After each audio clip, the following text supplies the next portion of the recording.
Imagine-se no meio de uma discussão acalorada.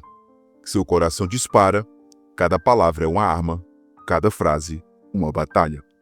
Você escolhe cuidadosamente sua próxima resposta, determinada a provar que está certo.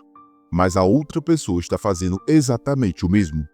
Nenhum de vocês está ouvindo, apenas esperando a chance de contra-atacar. Então Nietzsche entra em cena. Ele não toma partido, não diz o que você deve dizer. Em vez disso, sussurra algo desconcertante em seu ouvido. Você já perdeu. O que ele quer dizer? Você está lutando, defendendo-se, mantendo sua posição. Como isso poderia significar derrota? Porque, segundo Nietzsche, no momento em que você se envolve nesse tipo de batalha, já entregou o seu poder. A verdadeira força, ele argumenta, não vem de lutar para estar certo, mas de algo muito mais inesperado. Então, qual é esse poder oculto? E por que o silêncio muitas vezes fala mais alto do que as palavras? No vídeo de hoje vamos mergulhar na filosofia de Nietzsche e descobrir o truque silencioso que lhe confere o verdadeiro poder. Se você já se viu em uma discussão acalorada, sabe como as coisas podem escalar rapidamente. Mas já parou para se perguntar por que as pessoas discutem? Nietzsche diria que a maioria das discussões não é sobre a verdade, mas sobre necessidades psicológicas mais profundas. A primeira delas é a proteção do ego. As pessoas discutem porque sua identidade está em jogo.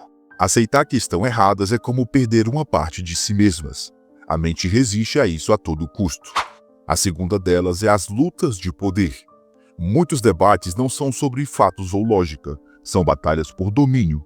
Quem fala por último, quem controla o tom, quem faz o outro recuar.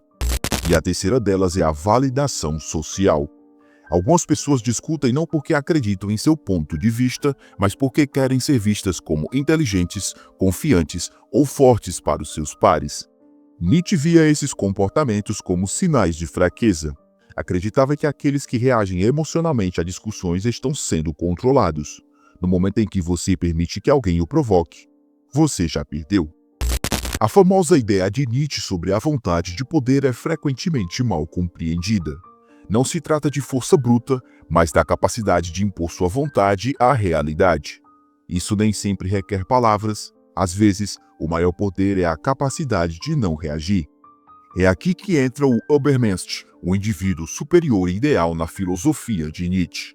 O Übermensch não reage emocionalmente como a pessoa comum. Ele não discute apenas para vencer ou provar um ponto. Em vez disso, escolhe quando se envolver e quando permanecer em silêncio, porque o poder não está em falar, mas em controlar toda a interação. Imagine uma reunião onde duas pessoas estão discutindo. Uma é barulhenta, agressiva, tentando provar que está certa. A outra é calma, serena, ouve mais do que fala. Não se deixa arrastar por trocas emocionais, mas quando finalmente diz algo, é poderoso, bem cronometrado e muda toda a conversa. Quem realmente detém o poder aqui? Nietzsche argumentaria que a pessoa que mantém o controle, que não reage emocionalmente, sempre vence a longo prazo. O silêncio, quando é usado corretamente, não é fraqueza, é uma arma psicológica. Força a outra pessoa a revelar mais sobre si mesma, faz com que se sinta incerta, levando-a a duvidar de suas próprias palavras. Cria tensão, e a tensão deixa as pessoas desconfortáveis, o que lhe dá controle. O Übermensch não apenas permanece em silêncio em discussões, ele usa o silêncio como uma ferramenta, uma pausa, um momento de contenção, uma resposta bem cronometrada que vira a conversa a seu favor.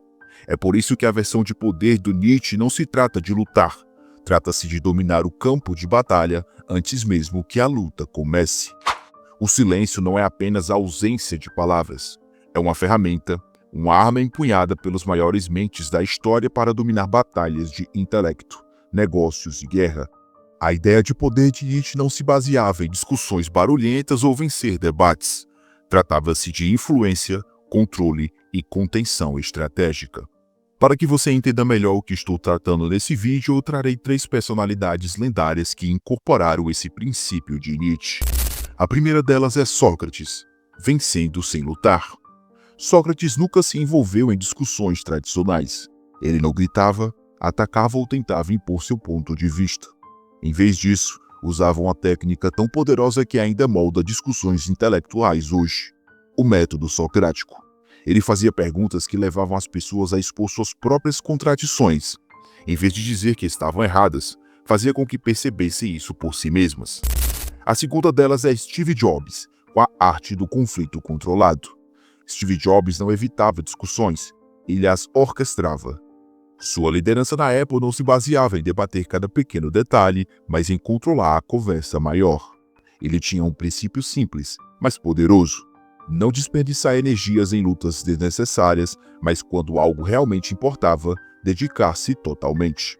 A terceira personalidade é Musashi Miyamoto, o samurai silencioso que vencia antes da luta começar. Musashi Miyamoto, o samurai invicto, entendia uma verdade simples. A melhor maneira de vencer uma luta é nunca desembainhar sua espada. Ele venceu mais de 60 duelos, não apenas por habilidade física, mas por vitórias psicológicas. Jogava jogos mentais, desconcertando seus oponentes antes mesmo da batalha começar. O que Sócrates, Steve Jobs e Musashi têm em comum? Nunca desperdiçaram energias em discussões inúteis. Não reagiam, ditavam os termos do engajamento. Entendiam que o verdadeiro poder não está nas palavras, mas na influência. Da próxima vez que sentir vontade de discutir, pergunte a si mesmo: estou reagindo emocionalmente ou controlando a situação? Porque o verdadeiro poder é silencioso. Por que sentimos a necessidade de provar que estamos certos, de lutar, de defender nossas ideias, mesmo quando a discussão não leva a lugar nenhum? A maioria das pessoas acredita que as discussões são sobre a verdade. Não são. Discussões são sobre poder. Quanto mais você discute, mais revela sobre si mesmo, suas inseguranças, seus gatilhos emocionais e, o mais importante, o fato de que a outra pessoa está controlando sua reação. Nietzsche entendia isso profundamente. Seu conceito de vontade de poder não se tratava apenas do domínio físico, mas de controlar a si mesmo tão bem que os outros caem sob sua influência sem nem perceber. E aqui vai algumas armadilhas comuns em discussões. O primeiro deles são os vieses cognitivos. O nosso cérebro quer vencer e não aprender. E para isso tem 3 pontos importantes nesse primeiro tópico. O viés de confirmação é o primeiro deles. Procuramos informações que apoiam o que já acreditamos. O segundo é o efeito de retrocesso. Quando alguém desafia as nossas crenças, não mudamos de ideia. Nos tornamos mais obstinados. E o terceiro ponto é o efeito Dunning-Kruger. Quanto menos sabemos sobre algo, mais confiantes estamos em nossas opiniões. A segunda armadilha são os gatilhos emocionais. Por que levamos discussões para o lado pessoal? Por que não discutimos sobre lógica? Discutimos sobre identidade. Quando alguém discorda de nós profundamente, parece um ataque pessoal. A terceira armadilha se chama necessidade de validação. O verdadeiro motivo pelo qual as pessoas discutem. No cerne da maioria das discussões não está a verdade, mas o ego. As pessoas não querem apenas estar certas, querem ser vistas como certas. Essa filosofia de Nietzsche é percebida na modernidade em 3 pontos importantes. A primeira delas, dinâmicas de poder em interações sociais. Psicólogos sociais descobriram que as pessoas mais poderosas em qualquer grupo não são as que mais falam, mas as que falam menos, de forma mais assertiva e com mais impacto. Nietzsche já sabia disso instintivamente. Falar pouco é sinal de autocontrole, e autocontrole é uma das formas mais puras de poder. O segundo ponto é a teoria do locus de controle. Pessoas com locus de controle interno, ou seja, que acreditam que estão no comando da própria vida, tendem a discutir menos, porque não veem valor em tentar mudar os outros, já que os que vivem em um locus externo estão constantemente em conflito, como se tudo fosse uma ameaça. Nietzsche acreditava que o verdadeiro poder vem de dentro para fora, e não o contrário. O terceiro ponto é a neurociência da reatividade. Cada vez que você reage impulsivamente a uma provocação, ativa a amígdala, parte do cérebro ligada ao medo e à raiva. Já quando você para, pensa e decide não reagir, ativa o córtex pré-frontal, responsável por decisões estratégicas e raciocínio lógico.